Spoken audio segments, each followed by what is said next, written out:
Gender differences between male and female are usually a lot less than you might think. And especially in the modern female, the differences are getting to be a little bit less. So let's start with the stereotypes. What are the primary differences that we think about in terms of men and women? So one of them is the shoulders. Okay, and in men, the shoulders are considered to be broader. Okay, and then in a female, they're considered to be just smaller. Another, hips. Okay, and then in terms of the male, they're less wide, which is the same for female shoulders. And then in terms of the hips and the female,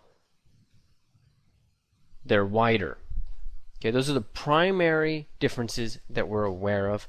Height is the other issue, the other consideration, but we're not really concerned with height because what we have is proportion.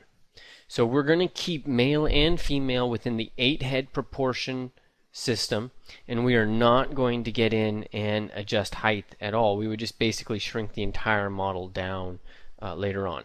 So we're not studying that. We're just talking about basic width and depth issues. So definitely the shoulders are going to be broader in the male. They're going to be less wide in the female.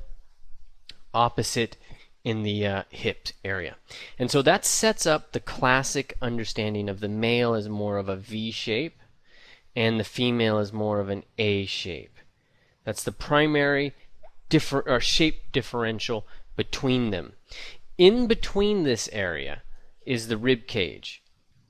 Okay, now in a female, the rib cage is going to be 1 head or thereabouts in terms of its width going across. In a male, you can look to increase that to 1.25. All right, just to add some real bulk in there, get a really strong sense of rib cage. Does that move the humerus? Does that move the position of the humerus? It can. Okay, and this is where things are a-changing, and the stereotypes fit some examples and don't in others. I'm going to show you in a second an example of Gabrielle Reese, volleyball player and a model, and I'll show you her shoulders, which are, I think, broader than mine. And they're very powerful, but she's still very feminine. So relying on this simple measurement isn't always enough, and it's not always necessary. You might say it is enough if you were to use this formula V and A, but it's not necessary. And as I mentioned, in a modern female, these proportional differences are much less than they were when we were more in an agrarian culture or the hunter gatherer society, where the differences between male and female and those who survived was very obviously dependent upon what they did. So a female is not going to have bulky shoulders because she's not exercising her shoulders. A male would have. Again, we're in the modern world now. These things are less important. All right. You'll see as we go through this, there are a couple of things that don't really change. Okay, check out the width of the thigh. In men and women, the width of the thigh can be really similar. A male is going to really have to do a lot of exercise and bulk up the thigh to get it to be significantly bigger than a female. Calf and lower leg is kind of the same thing.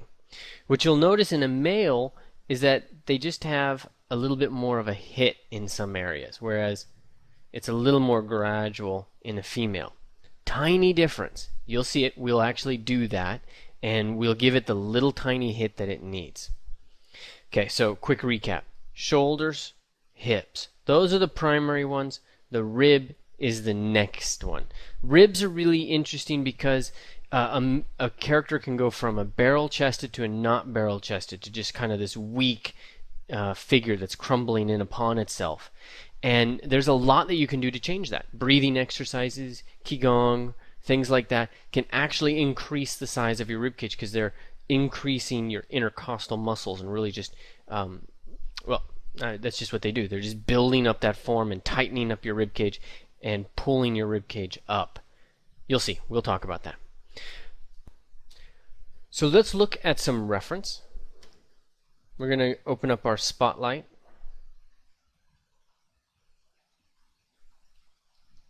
Okay. And let's take a look at this photo. I'm going to put Z to turn my controller on. This photo of Gabriella Reese and her husband, Laird Hamilton, surfer, if I remember correctly. We're going to zoom up, and I'm going to turn the transparency down. Let's get this out of the way. Alright, now I'm going to do this by drawing over the surface with my screen capture program, not on the model or on the image itself. But let's grab a height measurement, and then using my Wacom pin like a pencil, I'm just going to grab that measurement and extend it. That's one head right there from the center. Now there's some perspective distortion here, so bear with me. We are going to look at some images that do not have perspective distortion. Okay, now Gabrielle.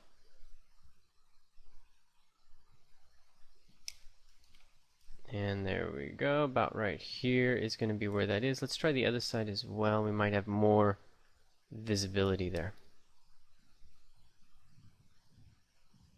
Okay, and without thinking about the bones or anything like that, let's just analyze the form and the curvature. So one thing to note, notice how the curve of her trapezius is. Now she's bent towards us, so it's actually emphasizing the curve of her trapezius, and it's really mirroring his curve.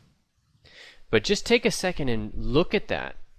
You can still have a feminine figure while having, you know, these kind of this kind of a strong curve in the trapezius. Okay, now where is the deltoid showing up? This is one head, and the deltoid, let's do this in red. Deltoid's going to be coming in there. Give the shirt a little bit of volume off to the side. What about in her? Okay, so in her, it's just a little bit inside of that one head mark, and in him, it's a little bit on the outside of that one head mark. Okay, is that the bone changing? Is the bone itself what's responsible for that? We're going to investigate that, but that's a question I want to ask you. Is the bone and the length of the clavicle, and then hence the acromion process, is that longer and responsible for the increase in the shoulders, or is that perhaps the mass of the deltoids? Okay, we'll evaluate that. Same with her. Does she just have less width in terms of her clavicle? Or is it perhaps that she has the exact same length of the clavicle, but her deltoid doesn't really bulge out as much? Those are the variables that I'm considering here. Let's bring up some of our reference.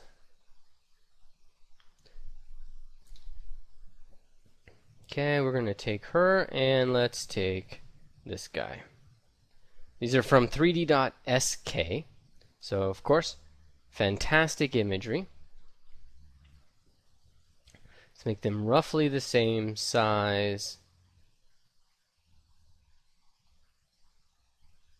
All right.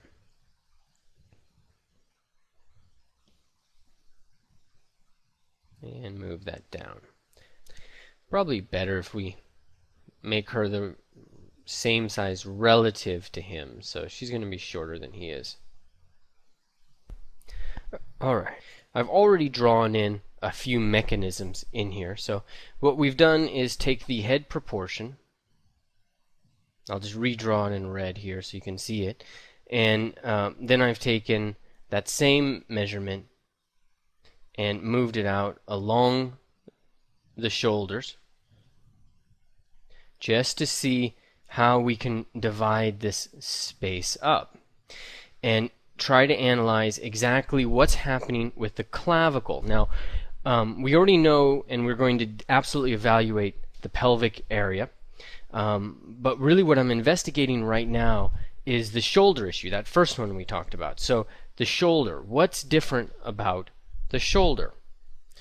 So the difference that we can see, or we can start to analyze, in fact, let's break this one head unit up into a couple of smaller units. There we go, and then there we go, and halfway, and 3/4.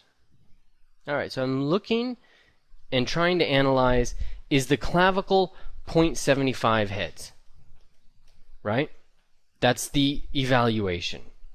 And one thing you'll notice is that in our sculpt, we're actually going to be a little wrong. So we're going to change that later on.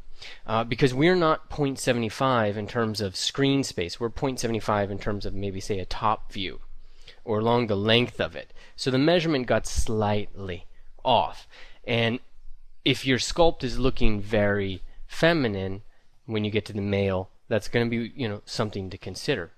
But everything done and said, the clavicle is still roughly the same in both of these guys. Okay, in both of them. Let me restore. Which image are we in now? We're going to select that, and I'm going to restore it. To just remove all of, whoops, go to restore. Okay, select this one, click restore, and then click and drag it up. Alright, let's analyze this. You'll have the one that has the drawings on it, so you can restore those if you want. But then you can also just use the lines that I've given you as well. Alright, here's one head in the male, and there's about 0.75 for the clavicle. And I'm going to say that the clavicle ends right here. And then the acromion process comes out of that a little bit, and then the head of the humerus starts right here and down. That's what I'm going to say is the structure underneath him. Okay, now keep in mind the elements that are important is the clavicle ends. I'm going to do that in green. And then you get a drop down for the acromion process. And then the head of the humerus is going to start pretty much, or it's well, you can see the relationship. The head of the humerus is slightly to the side, slightly to the outside of the acromion process. Okay, what is the defining factor for his shoulders? It's the volume of that deltoid. Okay, and it's the volume of that tricep in the back and the inside, the lateral and the medial, volume of that bicep. Okay, but in terms of his shoulders, really, it's the volume of the deltoid. How far out it's moving. That's one of the things I really want to stress to you, is that a key ingredient to the broadness of the shoulder is not necessarily the position of the clavicle. It's a function of the size of the deltoid. And if you look at bodybuilders, try to find the acromial process, and then try to find out how far out from that the deltoid travels.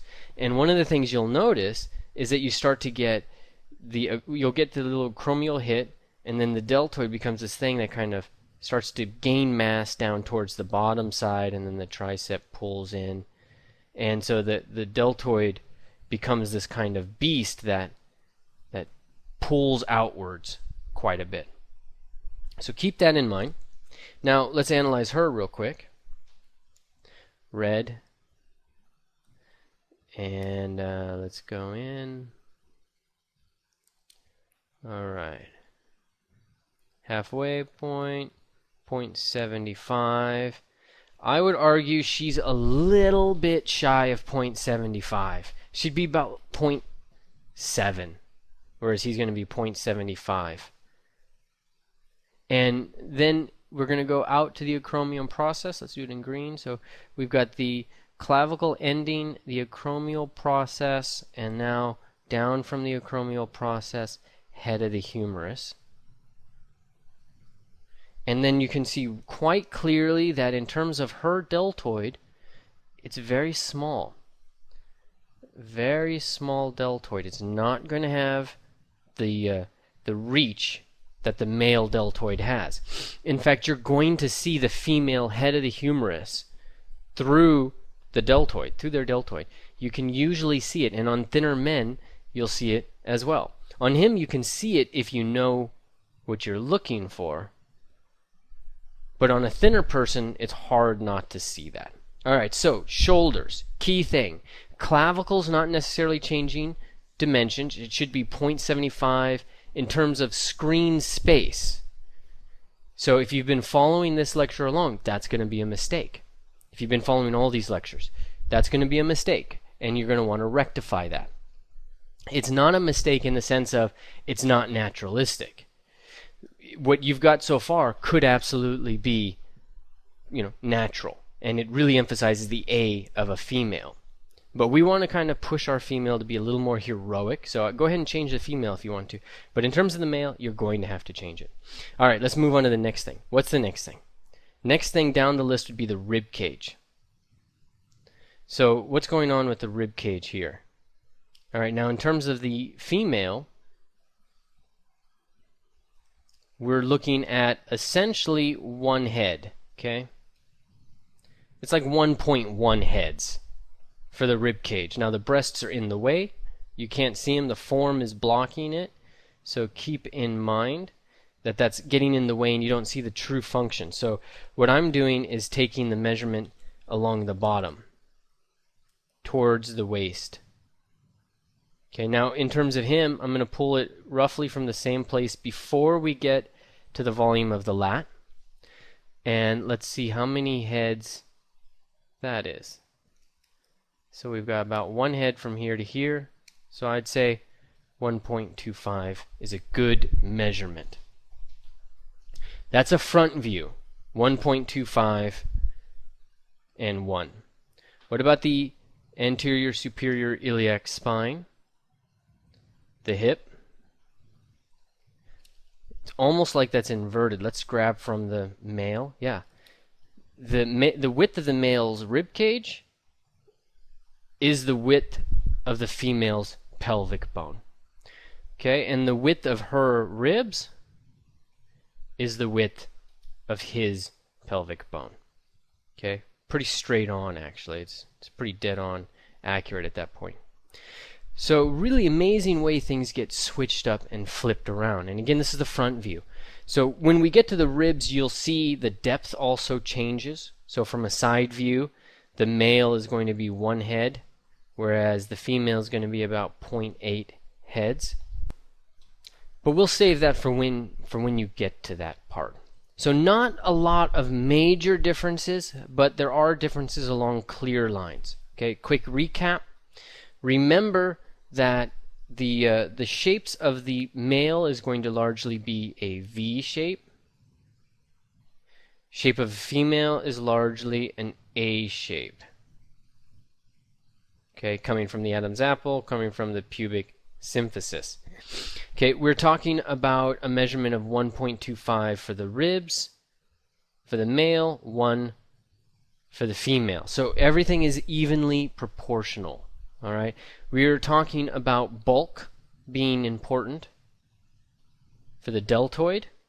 Okay, but then also bulk gets really important for the female too, because the female is going to have the bulk of fat pads down along the bottom, and the male is not going to have nearly that degree of fat pads. He's going to be much straighter here, and you're really just going to have fat pads underneath the gluteus maximus. You're not going to have the lateral fat pads on the side, and then the fat pads on the inside of the thigh.